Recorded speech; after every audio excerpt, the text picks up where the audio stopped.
On my wedding day, Mom texted, "Don't expect anyone." My side of the aisle was completely empty. Then I saw their group photo, vacationing in Hawaii. Captioned, "Family forever." I replied, "Perfect timing," and disappeared. 3 days later, Mom was at my door screaming, "Please subscribe to the channel and hit the bell icon so you never miss a moment like this." Your like and share can carry this story to someone who needs hope, healing, or strength today. Red heart. My name is Sienna March. I was 31 years old, standing in a converted barn venue outside Portland, Maine, wearing a dress I'd saved 8 months to afford. The hairstylist was pinning the final strand when my phone screen lit up on the vanity. A message from my mother. "We're not coming." No context. No apology, just 3 words that hit harder than anything I'd prepared for. I remember staring at those words and actually laughing, a sharp, disbelieving sound that made the stylist pause mid-pin. Surely this was some kind of terrible joke. What kind of mother sends that text 40 minutes before the ceremony starts? I kept telling myself they'd show up anyway, that this was just her usual manipulation tactics, making everything dramatic so she could arrive late and have everyone fawning over her entrance. The quartet started playing. The barn doors swung open to reveal rows of wooden chairs decorated with eucalyptus branches. And my side, the entire left section reserved for family, sat completely empty except for scattered programs fluttering in the spring breeze. I kept my eyes fixed on Marcus Reynolds waiting at the altar, his kind face creasing with concern as I walked that endless aisle alone. We exchanged rings. We kissed while the photographer captured what should have been joy, but felt hollow. We fed each other cake while I smiled so hard my jaw ached, pretending the gaping absence didn't burn like acid in my chest. Later, after we'd retreated to the bridal suite, I finally allowed myself to check social media. That's when I found it. A Facebook album posted 37 minutes earlier. My mother, Christine, my uncle, my cousins, all of them grinning on the deck of a rented yacht off the coast of Bermuda. Champagne flutes raised. Sunset backdrop. The caption read, "Real family bonds are forever." I counted 17 photos. 17 moments they'd chosen to document instead of watching me get married.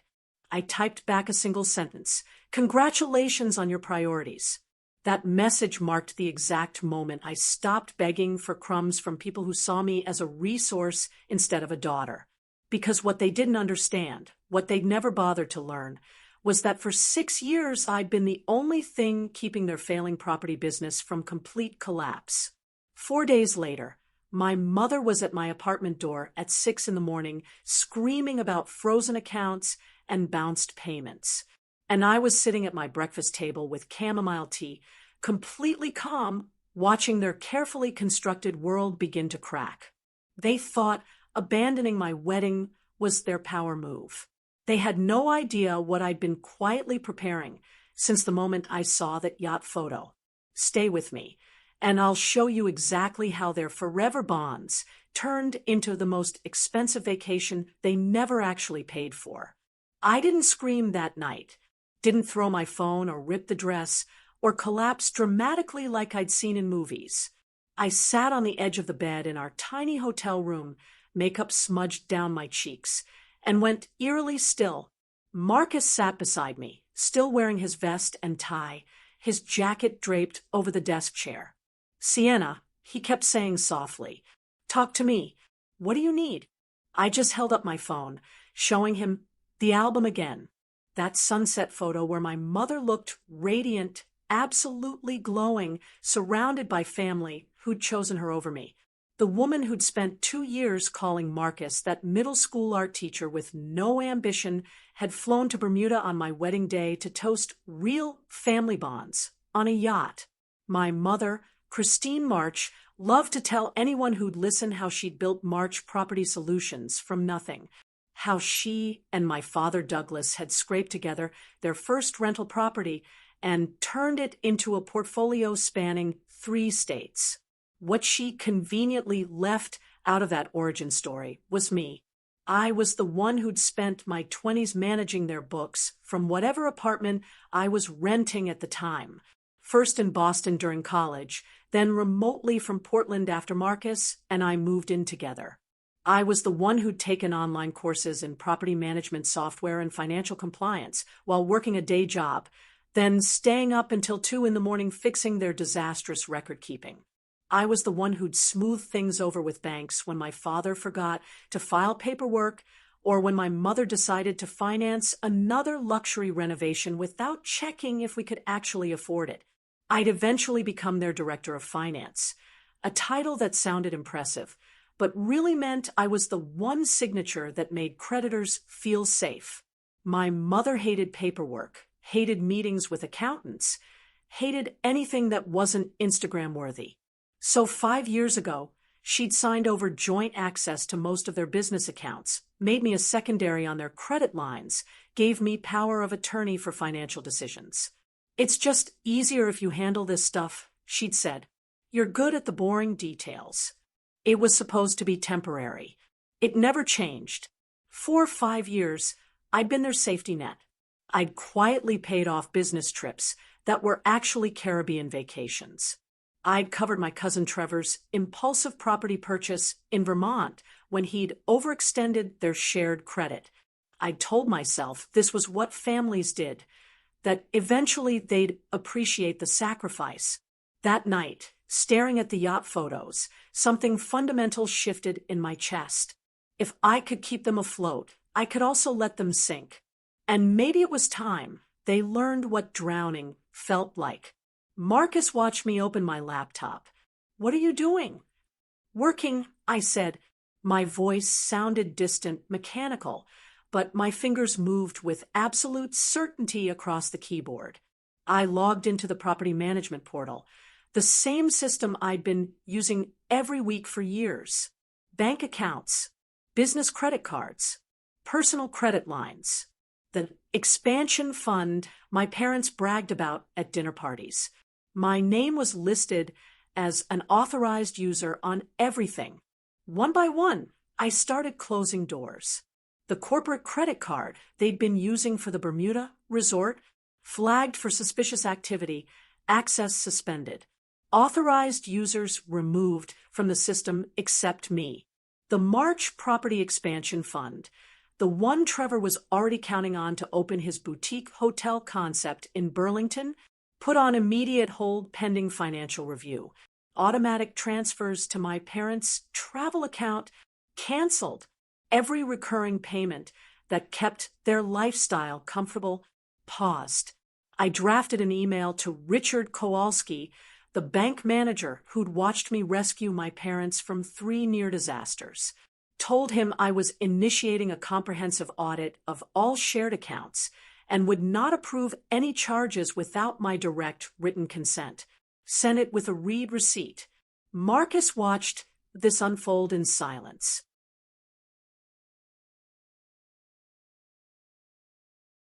Finally, he tried to lighten the mood. "So this is what the director of finance looks like when she's angry." I smiled, but it didn't reach my eyes. "This is what I look like when I stop fixing things." We ate leftover wedding cake straight from the box, sitting on the hotel bed. Marcus held me while I cried. Not just about the photos, but about every time my mother had called him, not our caliber, every time my father had told me to be realistic about maintaining family business priorities over personal feelings. Around 1 in the morning, my phone buzzed on the nightstand. The family group chat. "Is anyone else's card declining? The resort just rejected my payment. What's happening with the business accounts?" I turned the phone face down and let Marcus pull me close. This was just the beginning. The money was the first thread I'd pulled. In 4 days, when my mother showed up pounding on my apartment door, that thread would already be unraveling the entire fabric of their carefully constructed life. For days after the wedding, Portland woke up to that particular kind of New England rain, the persistent drizzle that soaks through everything slowly. I was standing in our narrow galley kitchen, pouring coffee into my chipped ceramic mug, when someone started hammering on the apartment door hard enough to rattle the hinges. Marcus was still half asleep in the bedroom. I knew exactly who it was before she even spoke. "Sienna, open this door, immediately." My mother's voice cut through the hallway like a siren. I took one deliberate sip of coffee, set the mug down carefully, and walked to the door. When I opened it, Christine March practically stumbled into the apartment, still dressed like she'd just stepped off a yacht, linen pants, oversized sunglasses pushed up on her head, that Bermuda tan still glowing on her skin. "What did you do?" Her eyes were wild, furious. "What the hell did you do to our accounts?" I stepped back, letting her storm into our small living room. She didn't ask about the wedding she'd missed, didn't say hello, didn't acknowledge the man I'd married 4 days ago. "Good morning to you too, Mom. Don't play games with me." She jabbed a finger in my direction. "The resort in Bermuda declined our corporate card. Do you understand how humiliating that was? I had to use my personal visa in front of everyone like some common tourist. The yacht rental bounced. The spa charges didn't go through. I spent 2 hours on the phone with American Express while your uncle and cousins just stared at me. I watched her spiral, cataloging every word she chose. Humiliating, bounced, common. Not once did she say wedding, or sorry, or daughter. "You picked a yacht over my wedding," I said, finally, my voice flat and even. "You picked sunset photos and champagne over watching your daughter get married. So yes, I know exactly what I did." She actually scoffed. "Oh, come on, Sienna. It's 1 day. We told you that date wasn't ideal. You insisted on that ridiculous barn venue. We'd had this trip planned for months. Trevor's birthday, the family reunion. You're really going to sabotage everything over one small event." Small event. I laughed, a sharp, bitter sound. "My wedding isn't a small event, and you didn't have that trip planned. You booked it 2 weeks after I sent the invitations. You just didn't think I'd actually do anything about it. You ungrateful child." Her voice went up an octave. "After everything your father and I built, you think you can just shut off our money because your feelings are hurt? You think you can embarrass us like this?" She stepped closer. "You fix this today. Call Richard at the bank, restore the accounts, and stop being dramatic. And while you're at it, maybe think about whether that teacher is really worth destroying your family over. He's not our caliber, Sienna. He's dragging you down." Behind me, Marcus emerged from the bedroom in sweatpants and an old college shirt, his hair disheveled, looking more genuine than everyone in those Bermuda photos combined. He started to say something, but I held up my hand. I was done letting her talk about him, like he was something to be ashamed of. "First," I said, my voice steady, "Marcus is my husband. You didn't show up, but the wedding still happened. Second, I didn't embarrass you. You did that yourself when you posted real family bonds are forever from a yacht while your daughter walked down an aisle alone. Third, I'm not restoring anything." Her jaw actually dropped. "You don't have a choice. This is our business. And I'm the one whose signature the banks trust," I replied. "You handed me that authority 5 years ago because you didn't want to deal with contracts or compliance meetings. You just assumed I'd always protect you no matter how you treated me. You wouldn't even have that position without us." She hissed. "You owe us loyalty. Loyalty goes both ways." I felt something hard and certain settle in my chest. "You abandoned my wedding to drink champagne on a yacht and post about family bonds. That was the day you cashed out any loyalty I had left." For just a second, one brief moment, I saw panic flash across her face. Then it hardened back into rage. "You're being insane. Fix the accounts, Sienna, or I swear you'll regret this more than anything you've ever done." I walked to the door and held it open. My heart was pounding so hard I could feel it in my throat, but my voice stayed level. You already made me regret plenty of things, Mom. This won't be one of them. You chose the yacht. Now you can choose how to deal with the consequences. She stared at me like she was seeing a stranger, then stormed into the hallway, shouting back over her shoulder, "You'll come crawling back when this blows up in your face." I closed the door gently, turned the deadbolt, leaned my forehead against the wood for just a moment while my hands shook. Marcus wrapped his arms around me from behind. "You okay?" "No," I admitted, "but I'm done pretending this is normal." I went back to the kitchen table, picked up my coffee, and opened my laptop again. Those temporary holds I'd placed over the wedding weekend were just warning shots. Now it was time for the real work. I pulled up the formal documentation to change authorization protocols. Every major withdrawal or transfer would now require my explicit written approval. I locked the March property expansion fund pending a complete external audit. And then I did something I'd been avoiding for months. I actually read the fine print on a loan agreement I'd always assumed was for a business vehicle. Turned out my mother had used my credit profile to finance her brand new Range Rover without ever mentioning it to me. There was my signature, or a very good copy of it, on a co-signer agreement I'd never seen before. But there was also a clause buried in page 7. Any co-signer could request removal if they could demonstrate they hadn't consented to the original terms. I started that paperwork immediately. Outside, I could still hear my mother's voice echoing down the stairwell, alternating between fury and disbelief that the daughter who'd always fixed everything was suddenly letting her fall.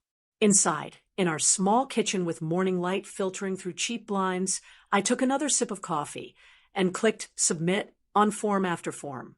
They thought the declined cards in Bermuda were the worst of it. They had no idea that morning was just the first crack in a dam that was about to break. The thing about money is that when it's flowing freely, nobody wants to know how the system works. The moment it stops, everyone suddenly remembers they have your phone number. Within 18 hours of my mother storming out, my phone and inbox exploded. Trevor was first. A text at 7:43 a.m. "Hey, weird question. Did something happen with the expansion fund? Bank says it's under review." 5 minutes later, "Sienna, seriously. I have contractor meetings this week. Already told the Burlington property owner I'm ready to sign." Then an email from the commercial loan officer we'd been working with, professionally worded but clear. Due to sudden changes in the collateral account status, they were pausing final approval on Trevor's boutique hotel project. Translation: no more free money for half-baked ventures. By lunchtime, my Aunt Patricia was calling, voice high and strained. "Sweetheart, something must be wrong with the system." I was at Saks, and the March business card declined in front of everyone. I told them I'd call you since you handle these things. Can you just fix whatever glitch this is? I have a charity gala this weekend, and I need a new dress. I pictured her standing there in designer heels, probably holding 4 different evening gowns, confused about why her unlimited access had suddenly dried up. "The cards are under financial review," I said simply. "I can't just reinstate them." She huffed. "Your mother said you're overreacting because they missed your little ceremony. You can't punish the whole family for that. Honey, that's not fair." My little ceremony. Right. By evening, the main office in Boston had joined the chorus. An email from our bookkeeper, subject line, urgent. The landlord for our primary warehouse wanted to know why the automatic rent payment had bounced. The utility company for their vacation property in the Berkshires had sent a disconnect notice. Vendors who used to eagerly extend credit were suddenly demanding payment up front before delivery. For 6 years, I'd made sure emails like that never reached my parents. I'd catch problems before they surfaced, smooth over issues before they became crises. Now, I let them pile up in my inbox a digital avalanche of consequences finally rolling downhill to the people who'd created them. Late that afternoon, my phone rang with a number I almost didn't recognize. When I answered, a familiar gravelly voice came through. "Sienna, it's Harold Chun. You got a few minutes?" Harold had known my parents since before I was born. One of those old-school real estate investors who still kept handwritten ledgers and remembered everyone's kids' names. He'd watched me grow from the kid doing homework in the back office to the woman running the spreadsheets that kept everything functioning. "I'll be honest," he said, "your mother is losing her mind. She says you've gone rogue, that you're trying to destroy the business." I almost laughed. I'm just doing my job, actually doing it properly for once. There was a pause, then a low chuckle. "That's what I figured. Look, I'm not calling to lecture you. I've told your parents for years they relied too heavily on you without giving you proper respect or compensation. They didn't listen. Now they're feeling it." He cleared his throat. "Off the record, some people in the industry have noticed you're stepping back. There's a property management firm I advise, Coastal Summit Group, expanding into New England. They've been wanting to acquire March Property Solutions, or at least significant shares, if it comes with a certain director of finance's expertise attached, even if that director doesn't stay on full time. You following?" I stared out the window at the Portland skyline, letting that sink in. My parents always acted like March Property Solutions was this untouchable empire. In reality, it was a mid-sized regional operation in an overcrowded market. The only reason we'd stayed competitive was the systems I'd built, the relationships I'd maintained, the disasters I'd prevented. They didn't own those skills. I did. "So they buy out my stake," I said slowly, "even if I walk away?" "At a fair valuation," Harold confirmed. "You'd get a clean exit. They'd get access to your operational framework. Your parents would get a wake-up call. Everybody gets what they've actually earned." After I hung up, I sat with Marcus at our small kitchen table and told him everything. "If you do this," he said gently, "there's no going back. They'll say you betrayed the family." I thought about the empty chairs at my wedding. The yacht photos captioned "Real Family Bonds." My mother calling my marriage a little ceremony, and my husband not our caliber. Over the next 10 days, with Harold's guidance and a lawyer who worked for me alone, not my parents, I negotiated the sale of my shares in March Property Solutions to Coastal Summit Group. We went through numbers, contracts, liability clauses. All those documents I used to triple-check for my father while he bragged about his empire at networking events. This time, I circled what protected me, what freed me, what gave me value for 6 years of unpaid overtime and emotional labor. When the deal closed, a substantial amount of money that had been locked inside the March family name moved entirely under mine, just mine.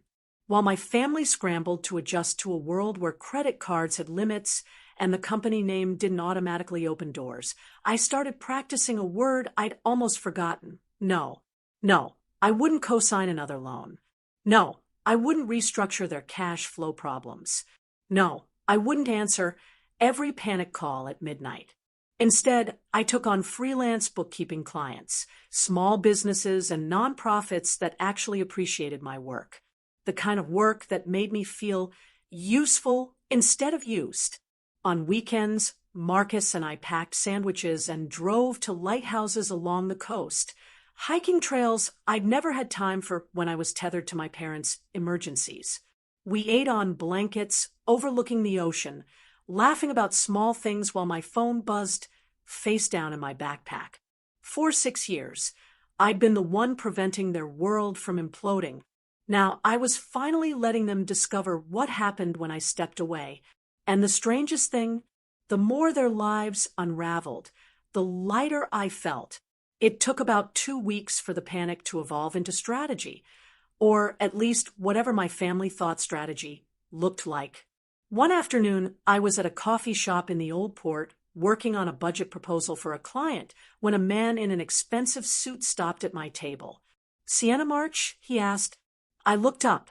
It was Gregory Walsh, one of my father's golf partners, a financial consultant I'd seen at countless charity galas.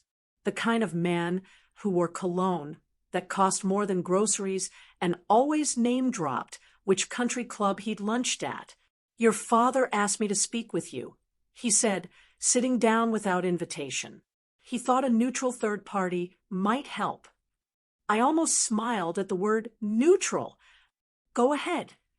Gregory folded his hands like he was about to present an investment opportunity. "Look, everyone agrees mistakes were made. Your mother recognizes she hurt your feelings about the wedding situation. But you've made your point, right? The frozen accounts, the share sale to Coastal Summit, that scared them. They're ready to discuss bringing you back into the company with a more appropriate role, better compensation, real equity." I raised an eyebrow. "More appropriate than director of finance." He cleared his throat.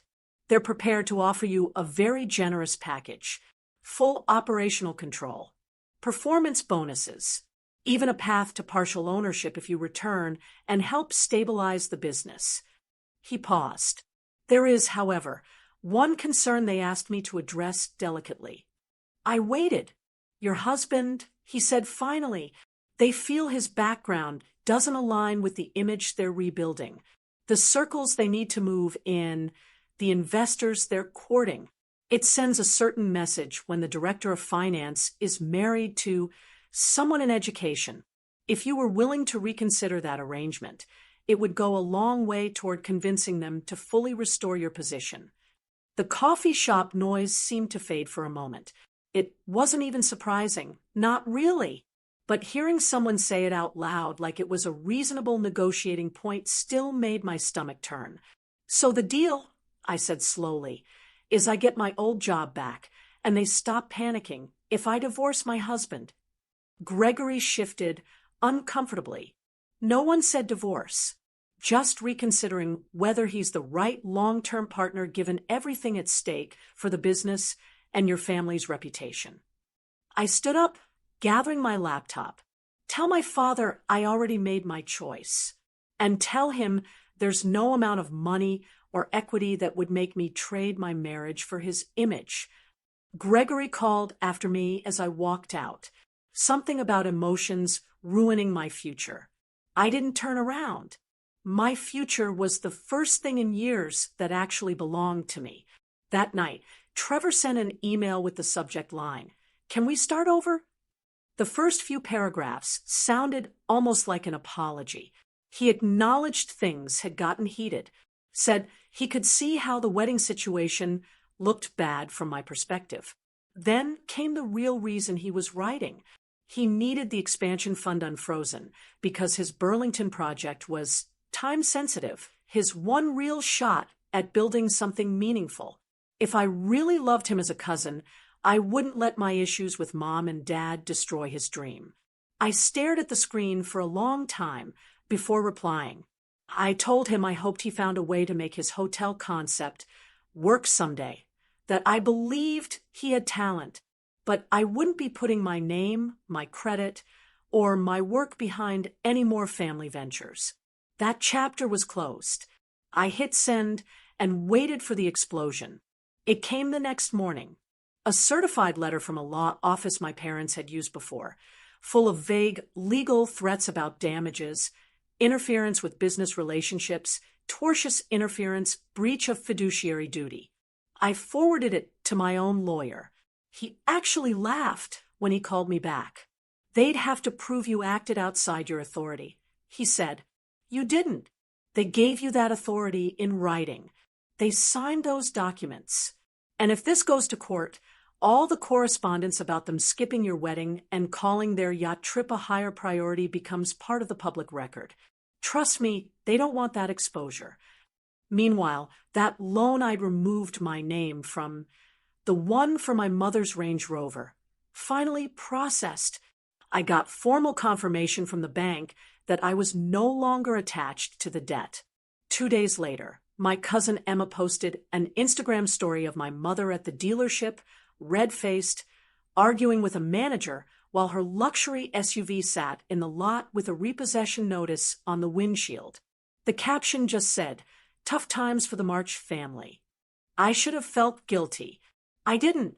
Around the same time, Coastal Summit Group asked if I'd be open to a short-term consulting contract, helping them implement the inventory tracking systems and financial reporting structures I'd designed in my head long before my parents ever gave me actual authority.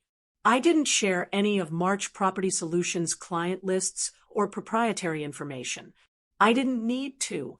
The real value was in how I thought, the processes I built. Those were mine, and mine alone. Within 6 weeks of working with Coastal Summit, a few hours per week, their online reviews improved. Their operational efficiency skyrocketed. More property owners in New England started mentioning Coastal Summit instead of March Property Solutions when discussing management companies. The thing my parents feared most, losing status, was happening in slow motion right in front of them. The final straw, at least from their perspective, came on a Sunday evening. I was cleaning up after dinner when a notification popped up on my laptop, an old business video call system I still had access to. Family emergency meeting, the calendar invite said. Against my better judgment, I clicked join. Camera off. Microphone muted. Faces appeared one by one. My parents in their living room, looking older somehow. Trevor in what looked like a cramped studio apartment. Patricia with a glass of wine, visibly stressed. They started talking over each other immediately. My father blamed my mother for being too harsh about the wedding, said if she just attended, none of this would have happened. My mother started crying, insisting she was the real victim, that I'd stolen her company.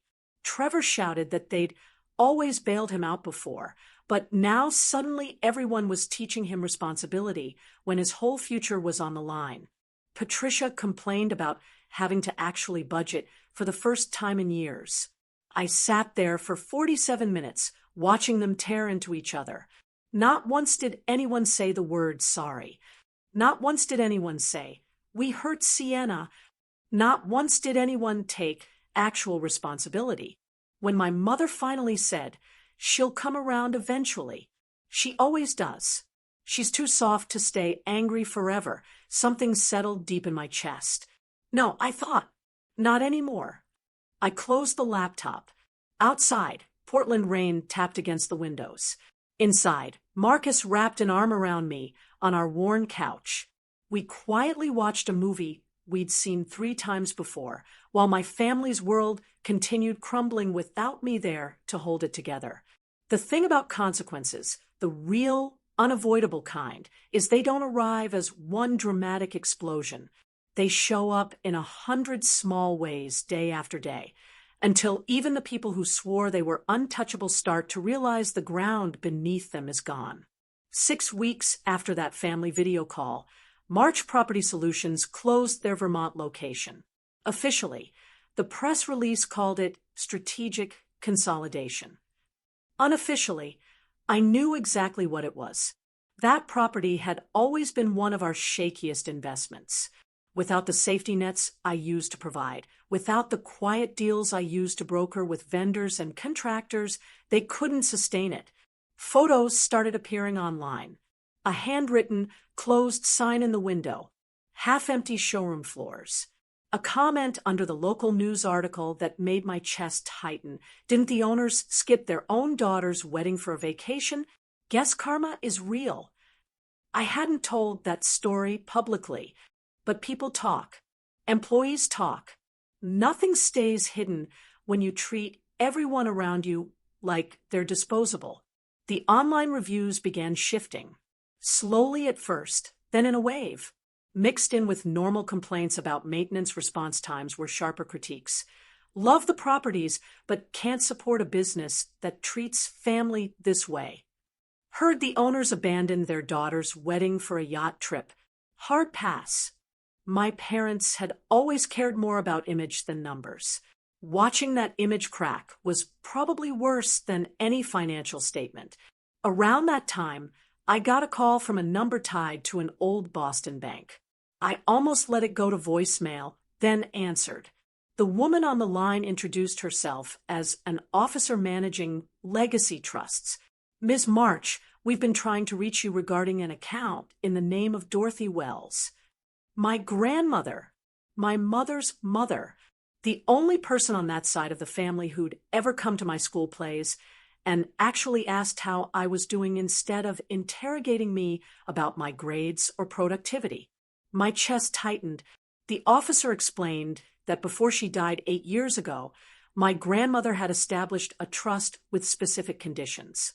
The principal wouldn't be released until I had been financially independent from March Property Solutions for at least 18 consecutive months, with documented proof of income from sources unrelated to the family business.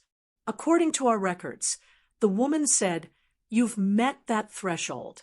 Your freelance work, your consulting with Coastal Summit Group, and the sale of your shares all qualify. Your grandmother structured this specifically so no one in your family could access or control these funds except you." She paused. She also left a letter attached. "Would you like me to read it?" I sat at my kitchen table, fingers tight around my coffee mug, and listened as she read my grandmother's words aloud. Dorothy's voice came back to me in every sentence. She wrote about watching my mother become obsessed with status and appearances, about seeing me carry more and more responsibility while receiving less and less respect. If they ever choose their image over your happiness, the letter said, "I want you to have a way out that they can't touch or manipulate. Use this to build a life that has nothing to do with their pride or their business. Don't look back unless it's to feel proud of how far you've walked away." By the time the officer finished, my eyes were blurred with tears. This wasn't money I'd taken from my parents. This was money someone had given me specifically, so I would never have to depend on my parents again. Within 3 months, that trust, combined with my savings and consulting income, became the down payment on a small Cape Cod house in South Portland. Marcus, and I signed the papers on a bright autumn afternoon, our names side by side. No March family involvement anywhere. While we walked through our empty living room planning where furniture would go, my phone buzzed with a text from Harold Chin. "Thought you should know. They're selling the Berkshires vacation house. And Trevor's working part-time at a coffee shop in Burlington to cover rent." Later, I heard my parents had moved out of their showcase home in Boston into something significantly smaller, that they'd quietly lost their board positions at local business associations, that invitations to galas and networking events had dried up. People stopped treating them like real estate royalty and started treating them like what they really were, aging business owners who'd burned too many bridges, including their own daughter. I didn't feel triumphant. It wasn't fireworks or vindication. It was more like finally exhaling after holding your breath underwater for 6 years. They were living in the world they'd created, just without me propping it up anymore. And I was, for the first time, living in one I'd chosen. I wish I could say there was one perfect moment where everything resolved neatly, where I stood on a metaphorical mountaintop and declared myself healed. Real life doesn't work that way. It came in quieter moments, like the first Saturday morning in South Portland when I woke up to sunlight filtering through our bedroom curtains instead of my phone buzzing with some crisis. Marcus was already in the kitchen making French toast, slightly burned, just how I liked it, playing some old playlist from when we first started dating. I walked into our small, messy kitchen and realized I didn't have to check any business dashboards. Didn't have to answer panicked emails about vendor payments. Didn't have to arrange our lives around someone else's emergency. It was just us. A few months later, we hosted a backyard barbecue. Nothing fancy, a borrowed grill, mismatched lawn chairs, paper plates. Our friends came over with potato salad and cheap beer. People who'd shown up for our wedding when my own family chose a yacht instead. At one point, I stood at the back door watching Marcus tell some animated story with his hands, everyone laughing so hard they had to wipe their eyes. Someone accidentally bumped our wedding photo on the shelf and carefully straightened it. I realized the picture was perfect even without a single March family member in it. It didn't feel like something was missing. It felt like exactly what it was supposed to be. I still heard things occasionally. You don't cut off a family like mine without gossip finding its way back. Someone mentioned seeing my parents at a small regional conference, staying mostly to themselves. Trevor's hotel project had been permanently shelved. He'd moved to a smaller city where rent was cheaper. Every update came with the same unspoken question. Did I feel guilty? The honest answer? No. Sad sometimes? Sure. I mourned the version of family I'd imagined as a kid. The one I'd made excuses for. The one where if I just worked harder and proved myself more, they'd finally show up for me. But guilt? That's what they'd trained me to feel for years. I walked away from it. I didn't ruin their lives. I stepped out of the role where I saved them from consequences of their own choices. They chose to skip my wedding. They chose their image and comfort over my happiness, over basic respect. All I did was choose myself, for once. It took me years to understand this, but blood isn't a free pass to treat someone however you want. Family isn't a magic word that erases cruelty or manipulation. The people who truly love you show up when it matters. They don't ask you to shrink yourself or sacrifice your happiness for their reputation. I used to think setting boundaries with family was selfish. That's what they taught me. Now, I know it's the opposite. It's how you stop destructive cycles.